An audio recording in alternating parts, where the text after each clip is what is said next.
All right, we're back for another Q&A session. This time the focus is going to be solely on answering questions for fat loss.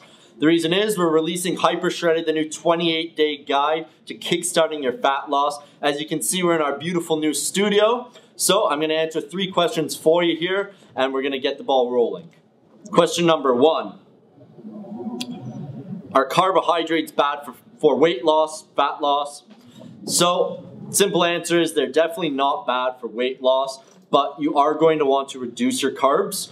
Obviously, to create a caloric deficit, you need to reduce food from your diet. So my answer is to basically structure your diet so most of your carbs are going to be pre and post workout.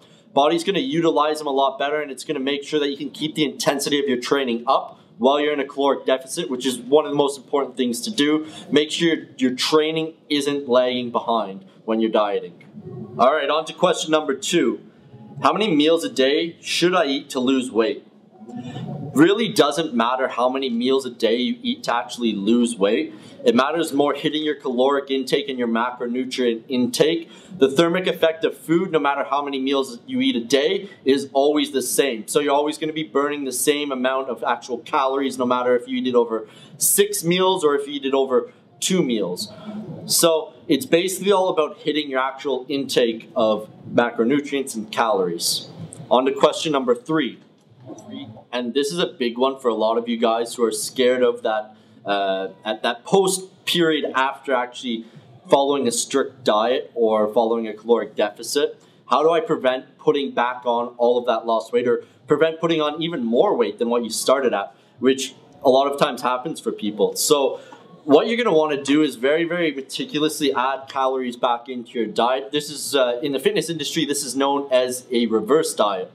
So you're going to add a little bit of carbs, a little bit of fat back into your diet each week.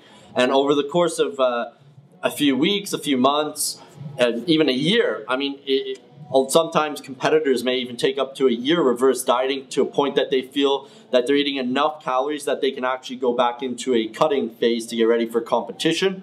But for the regular person, they're not going to need a year, obviously, to get back up to that level. They're just going to want to get back to a point of comfortable eating. So what I suggest basically is 2 months almost post-diet cycle, you want to concentrate on gradually adding back in calories.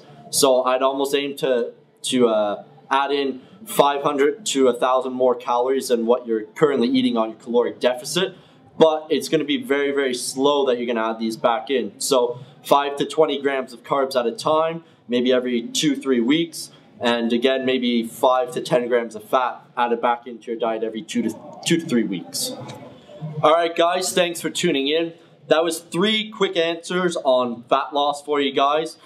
Make sure you check out the bestfatlossbook.com, where we'll be releasing Hyper Shredded, the new 28-day guide to kickstarting your fat loss.